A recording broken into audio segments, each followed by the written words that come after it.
Hi, Paul. How are you doing today? Good. Paul, you said after last game, Blake looked normal. Having normal Blake, what does that change for the team, and what does it do for your options as a coach? Find out his best. He's got this fantastic mixture of pure power forward and then great hands. So he's able to get in on forechecks, keep pucks alive, certainly kill plays defensively, right? He can hunt a puck back as well as anybody, but it's the finesse at the end, right? That small play area around the net where they normally generates a fair amount of his offense, and the driver, right? You'd like your hockey team style of game to be reflected in your leaders, right? You want the style of hockey they play to be the example of how you play. It's a challenge when your captain just plays a completely different game than everybody else, but your leadership. So he sets the tone in so many ways for the style of game that we want to play. And we'll go next to Ken Weeb from Sportsnet. Go ahead, Weber. Afternoon, Paul. What can you tell us about the lineup and what went into the final decision on whether you're going 11-7 or 12-6? Well, a few things. One of the advantages we had on one of our 11-7s, I had a question mark on the health of one of our defensemen. So we weren't sure how it was going to, what he was dealing with was going to manifest itself in the game, but he felt ready to play. We just thought if we got into that game and he couldn't play the minutes, that we had hoped we'd have coverage on that. So that was part of it. And the other was Harkins and the Dubois injury and the Thompson injury. So Harkins is back.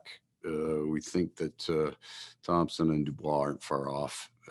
So we'll go back to the traditional 12-6.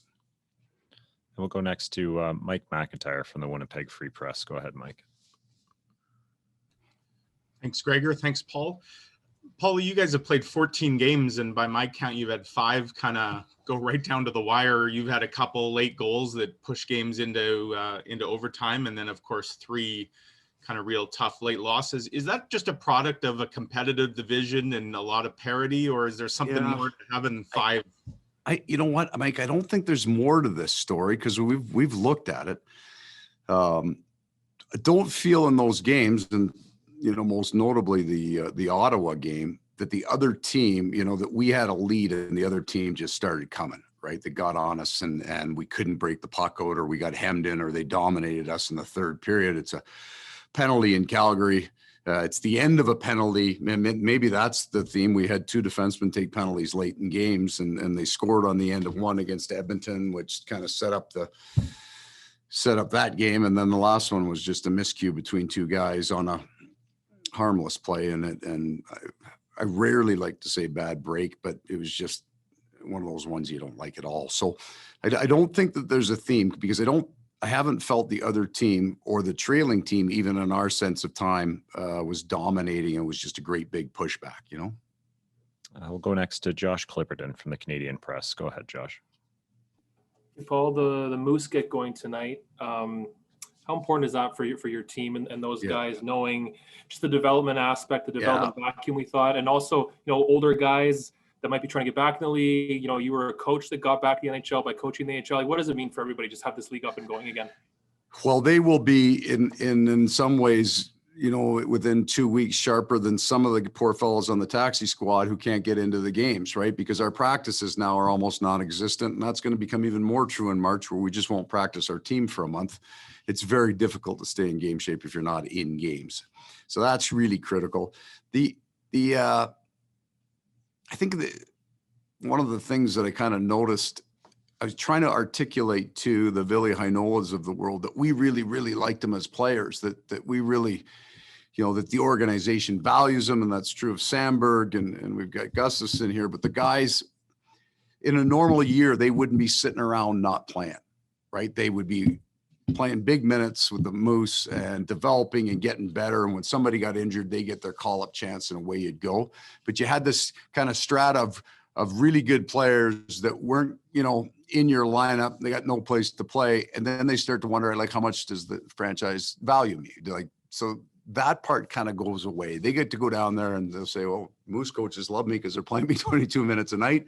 I get to stay sharp. And then we look at them differently. If you go on a run, like we're going to 28 games in 52 days. We're going to need our whole bench, our whole roster, and we're going to need that American League playing and to be able to bring guys that they're game ready to play. We'll go next to Paul Friesen from the Winnipeg Sun. Go ahead, Paul. Paul, Nathan Beaulieu was saying that the lack of fans is starting to wear on some guys. You know, you're looking for a burst of energy and you can't find it from the crowd. What do you see? Yeah, I agree with that, Paul, and I feel it. Like, we're all so thankful that we're playing. So I want to put out all those, you can include all the appropriate qualifiers of how fortunate we are to play, but this is nowhere near as much fun. So playing's way more fun than not playing. But it's way off playing without fans. Like it's not nearly as much fun. It's not nearly as exciting. It is kind of like if there were never any fans in the building, I'm not sure how excited you would be to do this job, right? It's kind of mechanical a little bit. There's not that energy, that juice, the excitement, and that's true on the road too. Like, sometimes winning a game on the road is even more fun because you depress 20,000 people, right? Like that sounds terrible, but it's true, right? You come in and you're out playing their own, the fans are booing their own team. Like, there's an energy that comes out of that. I can't agree more with Nathan on this. Like, I just don't want it to sound like a complaint. This is more true now than ever. I think that this is actually great for the players of the NHL to go through, because they truly have an appreciation to how much the fans bring to the building. And I certainly, from a coach's point of view, you know, the national anthems aren't as good, right? They're trying, they're singing them, but it's just not the same. And it's, we'll be really, really happy when we get people back in the building for sure. We'll go next to Kelly Moore from CJOB. Go ahead, Kelly.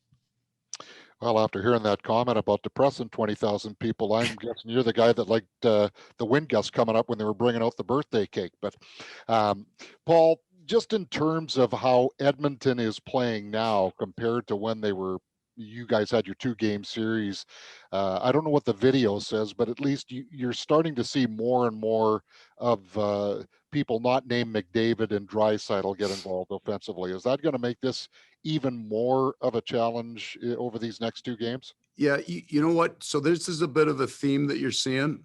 Look at all the teams so far. We've sort of stayed out of it, but it's true of kind of Toronto possibly with their start. They got going. Montreal had a great start. They've fallen off. Everybody so far has had this kind of little lag. And in the Canadian division, there's a lot more pressure brought to bear, right? The media is on the players, they're on the coaches, they're on management. So when you get on a little bit of a roll then and you get feeling good, you can get some good, as a good gust of wind in your sails and feel pretty good about yourself. So that's what we see with the Edmonton Oilers right now. It's not just those two. They're still, you know, from an analytics point of view, they drive everything, but there's, especially off the back end's getting a little bit more involved now and producing points. So now you got that good team feeling. The goalie comes back. That's a huge part of it. Even if they're not giving up a lot, that confidence in your tender just, you know, goes right through your team. So we will see a different animal here in the next 2 games. And final question to Mike McIntyre from the Free Press. Go ahead, Mike. Paul, just a quick housekeeping one. Can you tell us if Pierre-Luc, did he skate at all? Like kind of after? No, he didn't skate yesterday. The morning skate, no, he didn't. Okay. And then with Harkins coming back in, I assume he's on the 4th line with Correct. Lewis and Vesalainen. Is he playing center or Lewis? Or? No, he's going to play center. Thanks. And I may still, we'll see how the game goes, but just because you have 12 doesn't mean you have to roll them as 12. We can kind of hybrid this 11 and 7, and I can drop players down or pull a player up in different parts of the game. So I may get him out to the wing for some shifts too, if I'm dropping a centerman down. But what's nice is in the structure that we had, I couldn't really drop Kyle Connor down because we didn't really have a center and Kyle doesn't play center. So with Harks there, that's the other option, is if I want to drop a guy down now, it can be Nick Ehlers or it can be Kyle Connor.